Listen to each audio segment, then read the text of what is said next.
WBNG TV. This is Action News at 5. We'll do a lot of risk for a lot of reward, little risk for little reward. Binghamton's fire chief talks about the decision to allow a West Side fire to burn itself out. And we learn more about the victim who died after a stabbing in Elmira. Plus, road work is getting underway in the town of Union. What you need to know before traveling out on Hooper Road. But first, plenty of clouds sticking around this week. Coming up. Good evening. A second alarm fire that broke out this morning at the former Golden Rule Building Supply Center on Brown Street, and the Binghamton Fire Department using a defensive approach to fight the blaze. Our Brandy Bailey is standing by live at the scene where crews just finished cleaning up. Brandy. Dave, as you can see behind me, the fire has since been put out. However, crews spent most of the day working to fight the flames and clear debris. As a result of that, Glenwood Avenue has been shut down for most of the day. Now, as I step aside, you can see a portion of this building did collapse during the burn. The Binghamton Fire Department took a defensive approach to this fire, taking into consideration the amount of flames, smoke, and the fact that the building was vacant. Now, this is the fourth time that this building has caught fire since 2012. Two of those past fires were ruled as arson.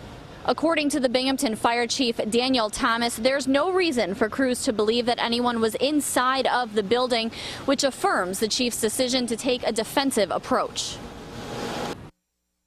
The challenges are to keep everyone safe, to keep our firefighters in a position where, again, they're very aggressive.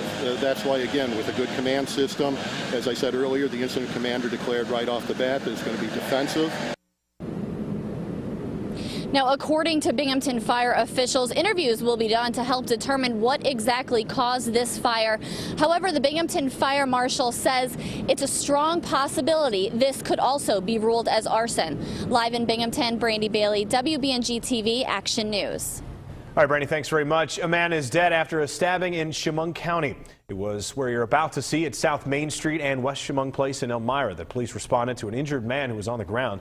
Elmira police said the man had been stabbed. Crews took the victim to a nearby hospital where he was later pronounced dead. Police identified him as 22-year-old Ellis Kittles of Elmira. The investigation is ongoing, and anyone with information is asked to call the Elmira Police Department. The number you see right there on your screen, 607-737-5626. A memorial service has been set in Binghamton for a city police officer who died in a motorcycle crash last month. The service for Katie Brown will be held at 11 o'clock in the morning, Thursday, June 26. It'll be held at St. Patrick's Church in Binghamton. The 28-year-old was killed in May in a motorcycle crash on Route 434 in Binghamton near Pennsylvania Avenue. 35-year-old Christopher Steckel was also killed in that crash.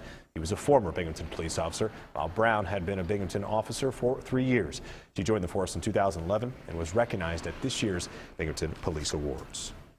State police are still trying to determine the cause of a motorcycle crash that left a man dead.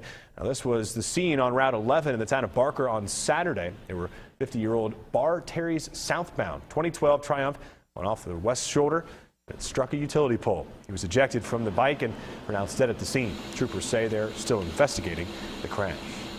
And an Endicott man is being held without bail. Police say he fractured his young daughter's leg. 21-year-old Dustin Johnson of Prescott Avenue in Endicott is charged with second-degree assault. Hospital staffers first alerted police of potential abuse after Johnson brought his daughter to the hospital with a swollen leg and a fractured femur. He is currently being held at the Broome County Jail. A Tioga County woman is arrested for allegedly assaulting an infant. 21-year-old Tammy Coleman is charged with felony assault. She was arrested by the Tioga County Sheriff's Office, accused of hitting a 7-month-old in the head repeatedly, leaving the child injured. Deputies say it happened at her home in Spencer. She was arraigned in the town of Barton Court and sent to the county jail on $10,000 cash bail and $20,000 bond. She's due back in Spencer Town Court on Wednesday. Well, 2 people are accused in Cortland County of transporting ingredients used to make methamphetamines.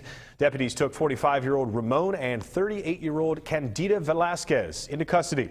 Deputies say they stopped a vehicle in Cortlandville that Cortland police were already pursuing, but for a different reason.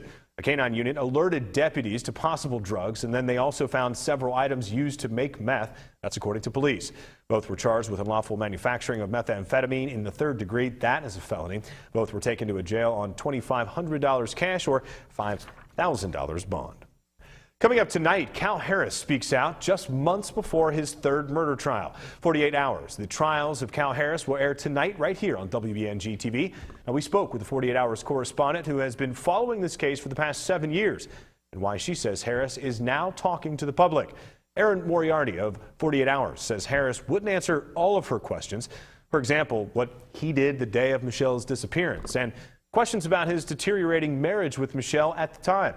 Those were off limits. But Harris is doing things differently the third time around. He has a new defense team, a new venue for the trial, and what might be most memorable is his children are now speaking out on their father's innocence. And I think they want to even the playing field, and that when you hear the prosecution saying this is the man who did it, you'll also see that man with his kids who say he didn't do it, saying that he's been unfairly treated. And I think it gives him that presumption of innocence that he's hoping to go into his third trial with. Cal Harris has been out on bail for the past year and a half. His third trial is scheduled to start in September in Schoharie County. 48 Hours. The trials of Cal Harris again airs right here on WBNG TV tonight at 10 o'clock. Well, if you're driving through the town of Union, you may see some milling and repaving work being done. A month-long project will begin today on a large chunk of Hooper Road right off of 17C. Crews will concentrate on a 6-mile stretch between Prospect Street and Taft Avenue. Work will take place during the day and is expected to cause delays. Drivers are asked to use alternate routes if they're possible. The project should be finished by the end of the month, of course, weather permitting. And we're still working on more stories for Action News. Still ahead in this half hour, police released more information about a Nevada shooting that left 5 people dead, including more information about the victims. We'll have the latest. And still to come during our second half hour of Action News, a wild fox attacks a family, setting off a series of wild events into motion. An unbelievable story coming up on Action News at about 5:31. Plus, look at your pollen forecast for tomorrow.